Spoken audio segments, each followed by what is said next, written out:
Welcome to Nothing But the Truth. I'm Trudy Stern. Tonight, I want to talk about where we are, and much more importantly, what we can do about it. Something has been happening right in front of us in New York. While most of us focused on the big November elections, the Democrat Socialists of America, or the DSA, understood something very important. In overwhelmingly Democrat districts, the election that often determines who ultimately takes office isn't November at all. It's the Democratic primary. And turnout in these primaries can be a fraction of the voting population.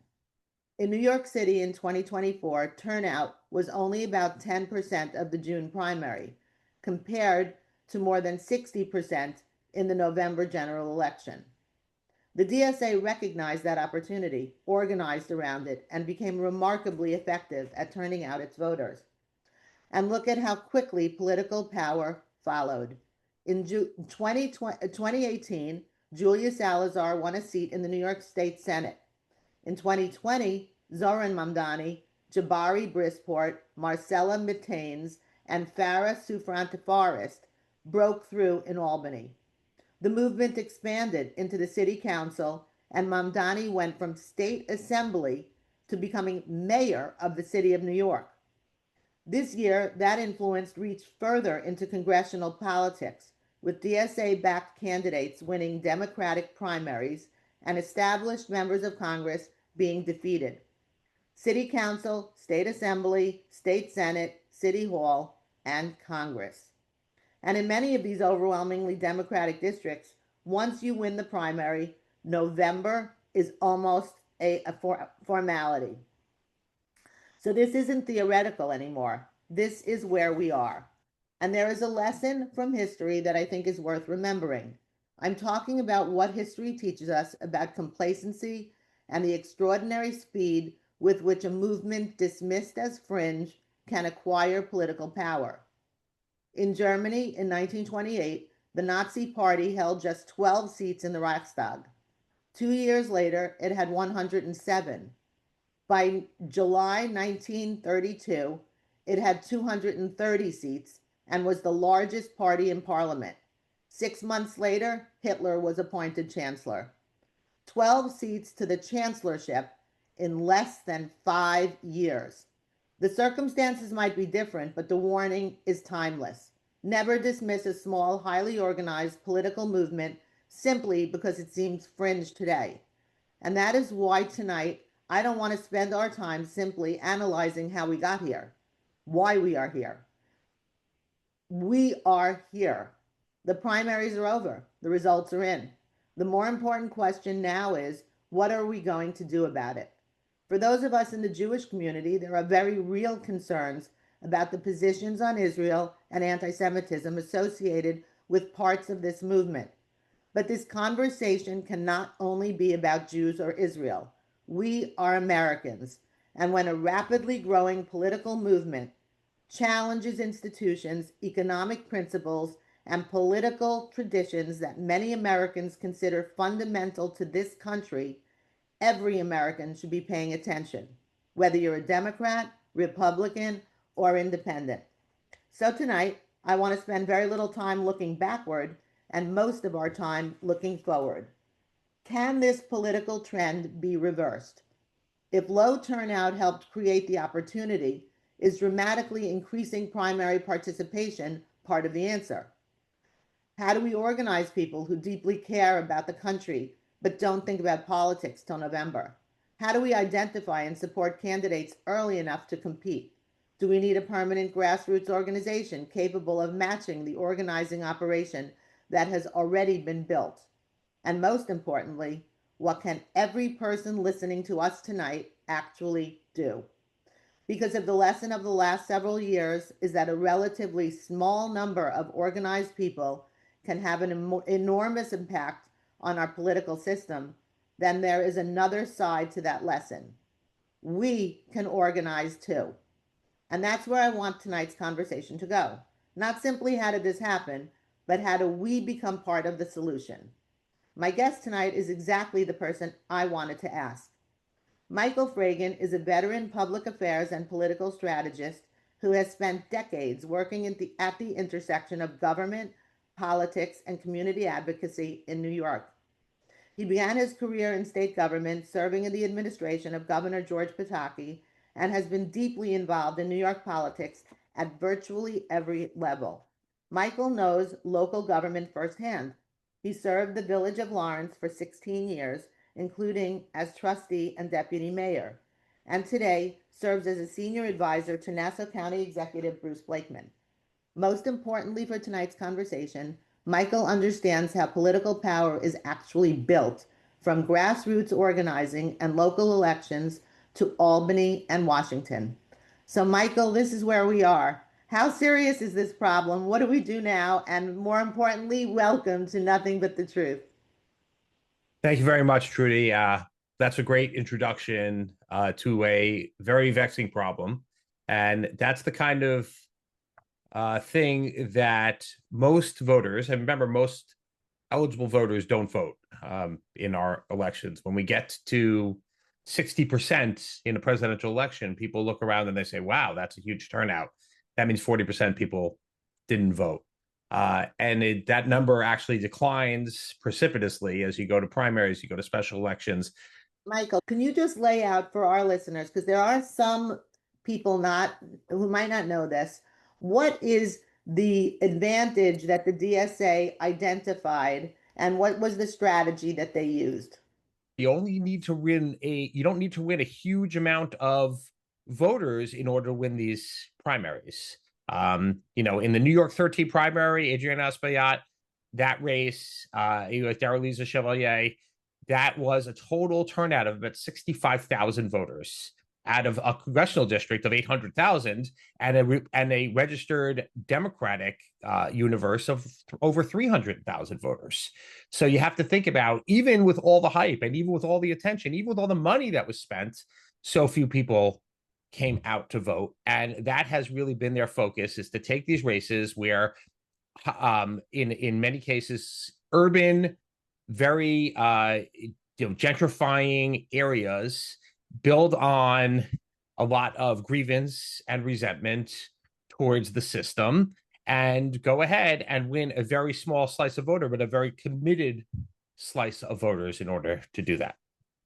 So they identify districts where they are predominantly Democrat, where no Republican is going to win at all. And then they know that the primary will be their ticket to the seat.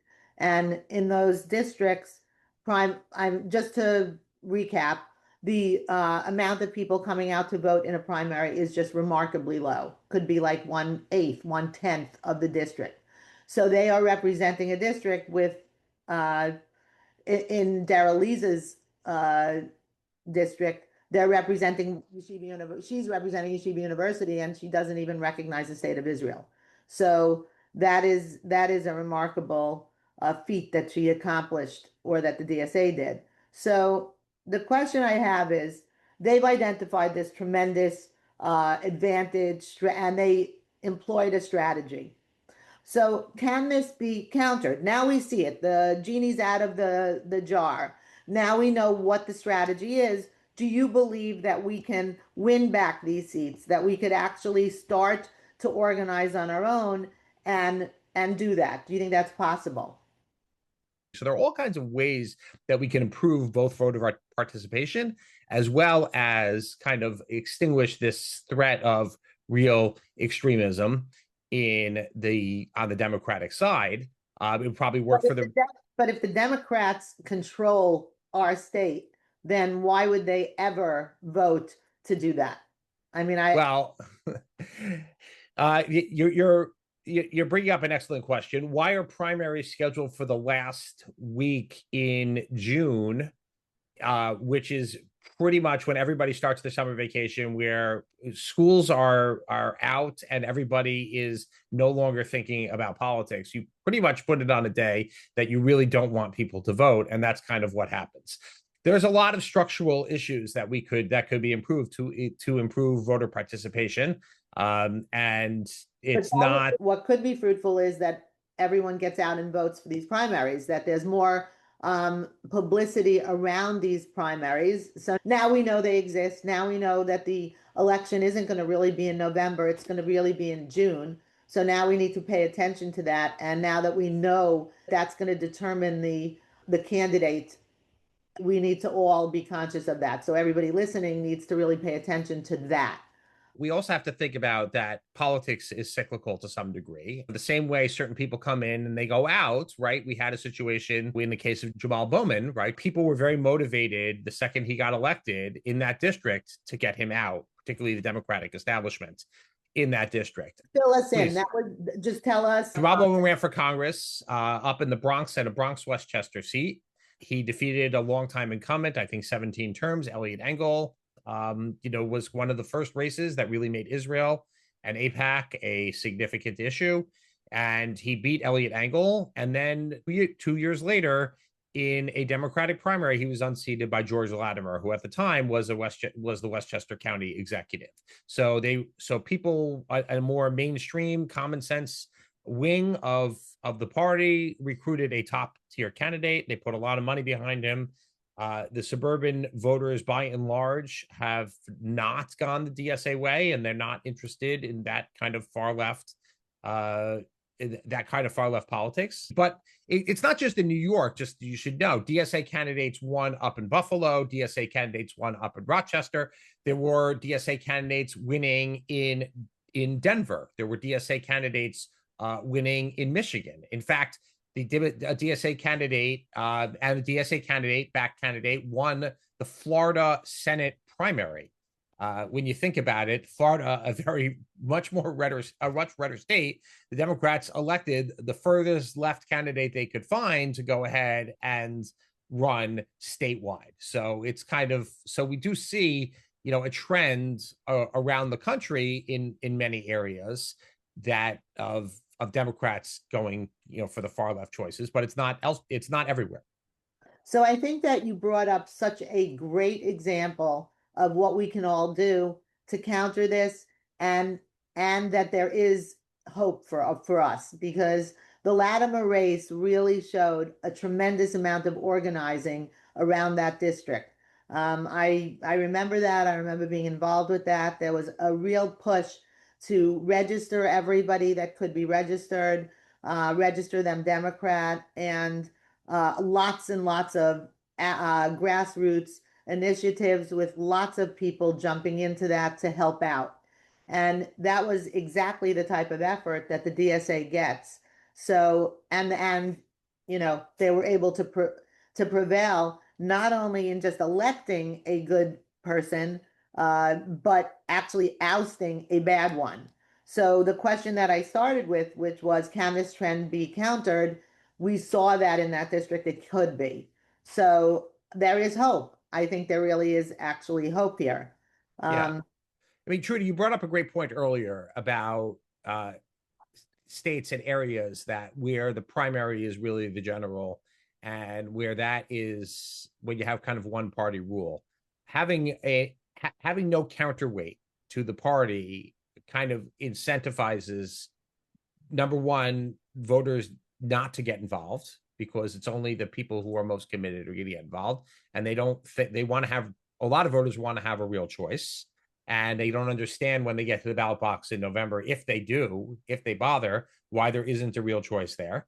And at the same time, they also want to, have, most voters want to see politics in the center. I mean, polling shows that over and over and over. They want to see more compromise. But of course, at the same time, people, the polling is kind of all over the place as to what voters want. They want all these, center, but they don't necessarily want to make that happen, because they maybe in many cases, they like their incumbents and they reelect their incumbents on a regular basis. So it's kind of funny where most voters are not engaged. At the same time, they also want a certain level of change in their politics. So it's getting people and incentivizing them to participate more is obviously a really is a real secret it's kind of like the holy grail of politics, getting people more involved. People like you who are constantly engaged are, something that people should emulate, but you know how tough it is to get people to make a phone call to their elected officials, nonetheless, to go to Washington in order to do something about it. Certainly not on a regular basis, or to give money, or to vote, or get others to vote and fill out absentee ballots if you're not going to be around. These are tough things to do and to motivate people to do them.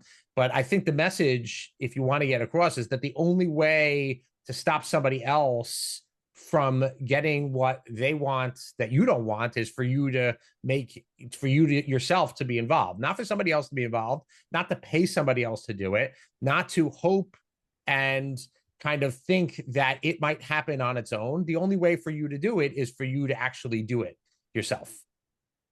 And that's a great point. And each person listening has that power, and each person listening may be part of a family, be it nieces, nephews, uncles, aunts, children, parents, that could become part of the process if this discussion is had. And I think we're at that point where I think everybody needs to jump in. But I don't think we're at the point beyond return. I think the Latimer lesson that you brought up is fantastic. And I think it's something that all of us need to think about, conceptualize, understand, and become part of that process. That was real grassroots organizing at its basic level, where schools, synagogues, churches, all coordinated with one another, or all really identified a huge problem and worked to solving it. And I think that's great inspiration for all of us. Well, all is not lost. Let's put it that way. I think that, as I said, politics is cyclical. It goes in various directions over time, and it's not as if various districts can't swing back in directions. We both live in a congressional district that's swung back over the last couple cycles, back and forth. It might do so again, and there are other congressional districts that once upon a time swung back, and now are no longer doing that. So it's very interesting how everybody identifies, well, this state is exactly like this, and this state is exactly like this, and this district is exactly like this. There are many districts out there, that there are many races all the time. You have to remember, in addition to the congressional race, there's 150 assembly districts around New York. There are 63 state senate districts. All these races are important. All the races that you have for county legislator are important. Today's county legislator becomes a congressman eventually. All these races that go on, city council, county legislator, town council, all these races are important. Every single thing that a voter or a citizen needs over time is delivered through government in some respect. Either it's from the way they take your money, or for the way that they spend your money. Both are both, I could agree that they could all do better. And you have a voice, you have an opportunity to do that. And if you squander that and don't exercise it, it's hard to complain afterward. Not only is it hard to complain, but we'll see our country going the way of Germany in the 1930s. Well, I Um, certainly hope that doesn't happen. I certainly hope that doesn't happen But also. you correctly identified how a very small fringe minority is able to take over with very nefarious. And we see constantly how examples on TV and interviews nowadays, how ill prepared the DSA is to govern. They have their people going on TV saying outlandish things, which are just, I mean, I don't even understand how a person can get elected to Congress and literally say that we should no longer have prisons. But that's Yeah, what's going to happen. right. So I think we're at an inflection point. I think we're at a very critical moment in our history where we still have the ability to make a difference. We are not the 1932 level of Germany, but we're rather maybe the 1926 level. And I think everybody listening needs to really understand that we can make a difference. We've identified a huge problem, and I think that that's really important. Identifying a problem to its solution is critical to the equation. we've identified this issue and this problem. Now we need to really be strategic about what we could do every single minute of this process. So right now the primaries are over. We lost it. We're done for now. We're not done for 2 years from now, but we're done for now. The people who were elected in those primaries are pretty much going to become elected in November, unless there's some very unusual tide. But we can do something real right now. And Michael, I want you to talk about the governor's role in this process and tell us how that could make a difference. And that is not set yet. So we still have the opportunity to do something here. Well, the governor is the most powerful official in the state by far. And the state really runs every aspect of New York life. Whether I know there are plenty of people think, well, what does the state actually do? But whether it's education, whether it's taxes, whether it's healthcare, it touches everything that we have on a daily life. And the governor also has the power over cities and individual elected officials through the budgetary process, where they really set the budget and set the spending priorities of the state. And with that, they can also write policy, but they can also, in various ways, stop individual elected officials from implementing some really dangerous policies, or if they're not enforcing the law themselves. Give you a great case in point. Yesterday, Nassau County, meaning where we live and where Bruce Blakeman is the county executive, said that they would no longer cooperate with ICE in detaining criminals. Those that have been arrested already for crimes, they have the ability to detain them and have them deported because they've committed violent crimes and they're already in jail. But New York State passed a law this year that you can no longer do so. So think of the absurdity of it. Somebody gets arrested for rape, for murder, for arson, for a violent crime potentially. In New York, we have cashless bail. So many times a judge has to let them out. Many times they can, if they're here illegally, they would still be left out, and then ICE has to hunt them down in order to find them. But they had been in a jail for a brief amount of time, and under federal law, they should be allowed to detained and turned over to ICE for that, even though New York State can't hold them. Well, they got rid of that. This is an issue. Who got rid of that? What do you mean? Albany, Democrats in Albany got rid of that. They said that local officials can no longer cooperate. They can no longer detain somebody who committed a criminal act, and they have to let them go.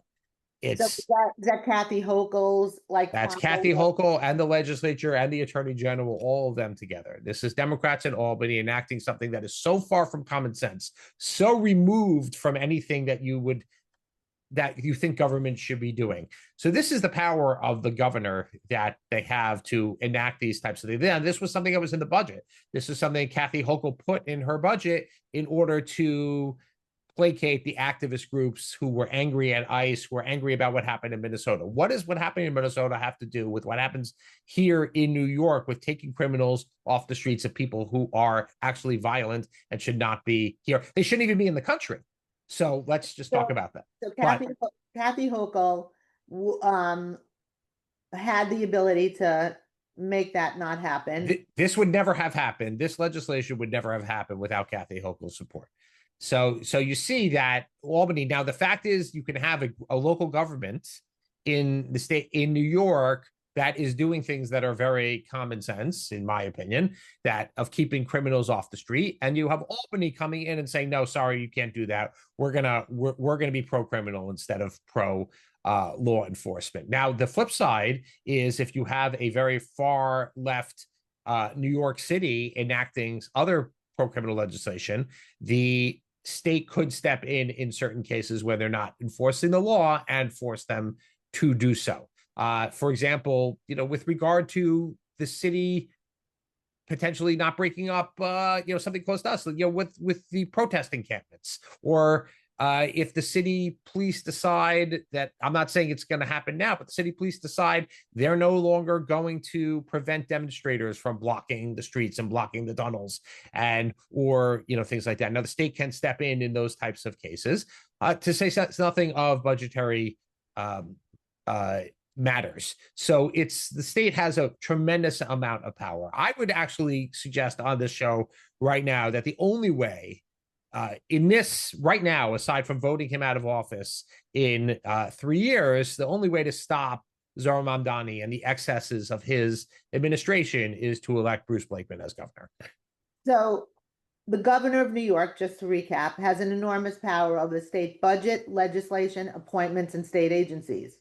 So a Governor Blakeman could really provide a big check on this DSA movement, even if Democrats continue to control the legislature and Mamdani remains as mayor.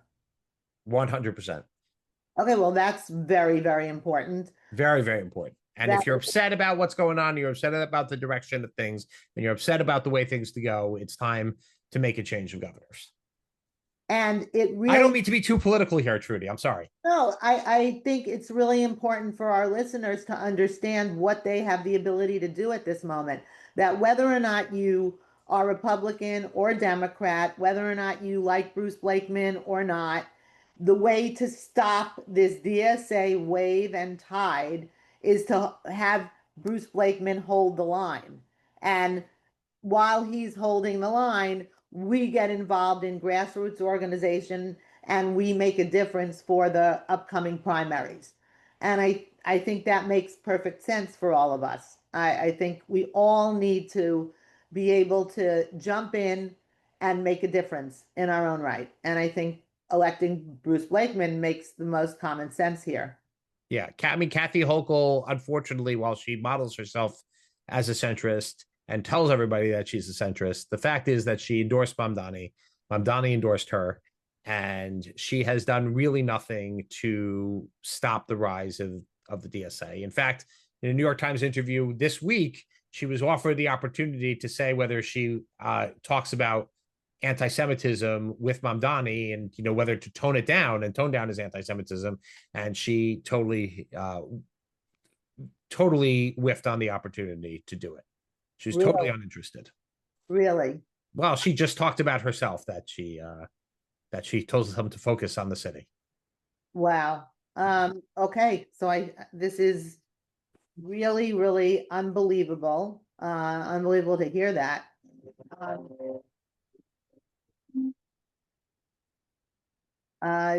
Okay, Michael, thank you so much. Thank you, Trudy. This is great. I look forward to our next meeting together. Yeah, this has been a great conversation. I think you've given us all a lot to think about. Thank you. To my listeners, you're a group that cares. You want to understand the issues. You want to know what's happening, and you want to know what can be done about it. So now I want us to take the next step together. We're not just going to talk about the problems. We're going to become part of the solution. In the weeks ahead, I'm going to devote more episodes to identifying exactly what each of us can do, where we can get involved, how we can make a difference, and how we can use our voices, our time, and our votes effectively. Because everyone has the power to help in some way. And if there is one lesson from tonight, it is that organized, engaged people can have an enormous impact. I also want to hear from you. Tell me what you think, what concerns you, and what you want us to explore next. Go to my Instagram at Trudy H. Stern. Follow me. Drop me a comment. I want you to become part of this important conversation. Stay tuned because tonight is only the beginning. You can catch us every Thursday night at 9:30 on the radio, but you can hear this episode or any of the past episodes wherever you get your podcasts. Until next time, I'm Trudy Stern. Stay safe, stay informed, and keep seeking nothing but the truth.